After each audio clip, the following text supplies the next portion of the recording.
इसी मिट्टी में मैं पैदा हुआ, इसी में पला बड़ा। पर आज जब मैं खुद को देखता हूँ ना, तो ऐसा लगता है जैसे मैं कुछ ही नहीं। ना मेरी गिनती है,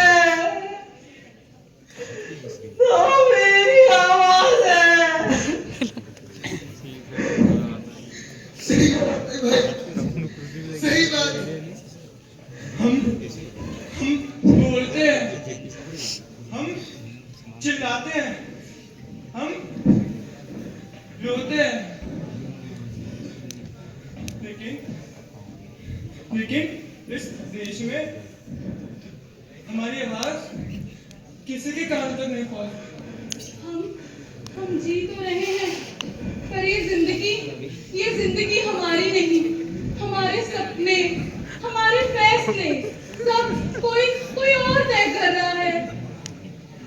अच्छा, याद रखो, कानून वही है जो ब्रिटिश सरकार बनाती है। तुम्हारी सोच, तुम्हारी राय, तुम्हारे सवाल, इन सब की कोई कीमत नहीं। अंडरस्टैंड? समझे? जी साहब। साहब, ये हमारा देश है, तो क्या हमारा कोई हक नहीं?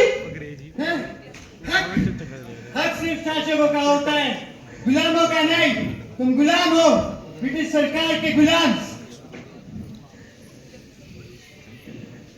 इंडियंस कानून थे पर न्याय नहीं था, व्यवस्था थी पर सम्मान नहीं था, भारत था पर भारतीयों के लिए नहीं। हमारी मिट्टी, हमारा खून और हमारी जमीन और राज वो लंदन करेगा, ये कहाँ का इंसान हुआ?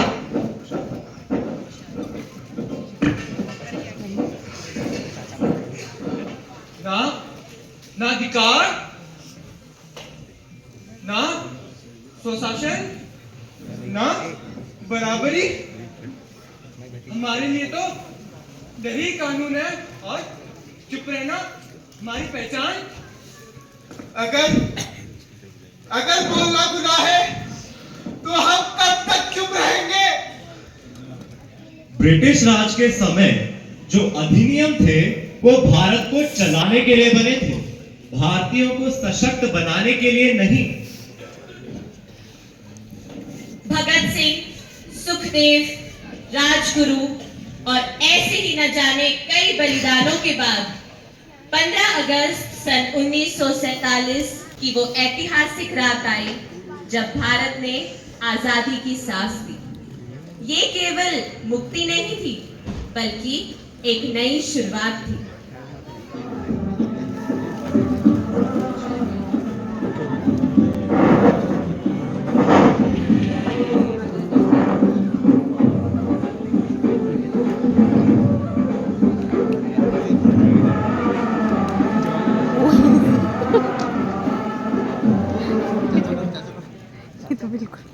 At the stroke of the midnight hour, when the world sleeps, India will awake to life and freedom.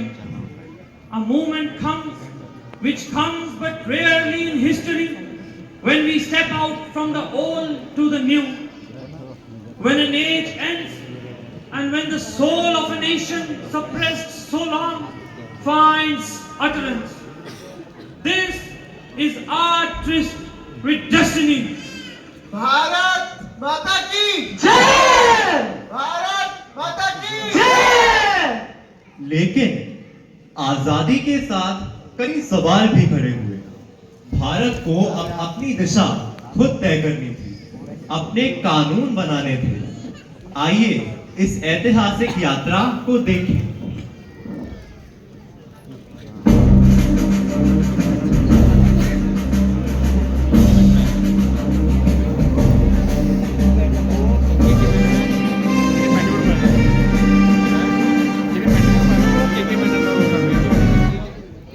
हमारे पास एक ऐतिहासिक अवसर है। हमें ऐसा संविधान बनाना होगा जो हमारे देश को न्याय, समानता और स्वतंत्रता दे। हमारा संविधान धर्म, जाति और लिंग के भेदभाव खत्म करने का वादा करे। हर नागरिक को समान अधिकार और अवसर मिलेगा। हमें यह भी सुनिश्चित करना होगा कि महिलाओं को शिक्षा, रोजगार और निर्णय लेने के लिए बराबरी का हक दिया जाए। हम एक ऐसा संविधान बनाएंगे जो केवल कागजों का और कानूनों का दस्तावेज नहीं होगा, बल्कि हम सभी के सपनों का प्रतिबिंब होगा। हमने अनेक रियासतों को एक भारत में जोड़ा है और अब ये संविधान इन जड़ों को और मजबूती देगा। क्या हम दूसरे देशों के संविधानों का भी अध्ययन करेंगे? बिल्कुल, यही हमारा अगला कदम है।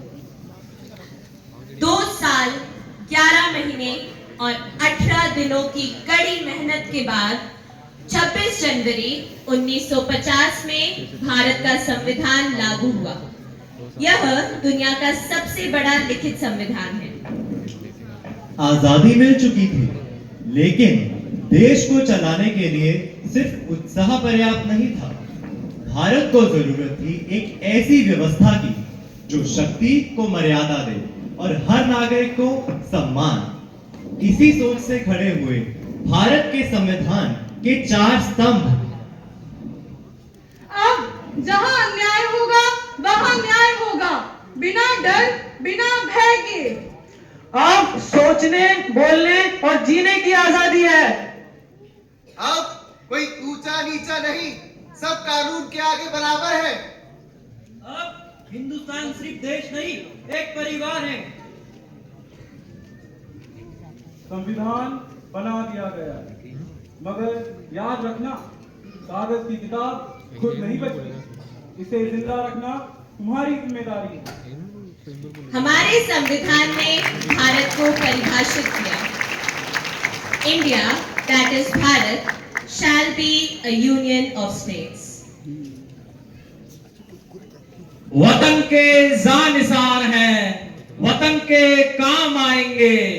लहू से इसकी राहों को हम रोशन बनाएंगे। सोई पड़ी है जो किस्मत, इसे हम ही जगाएंगे।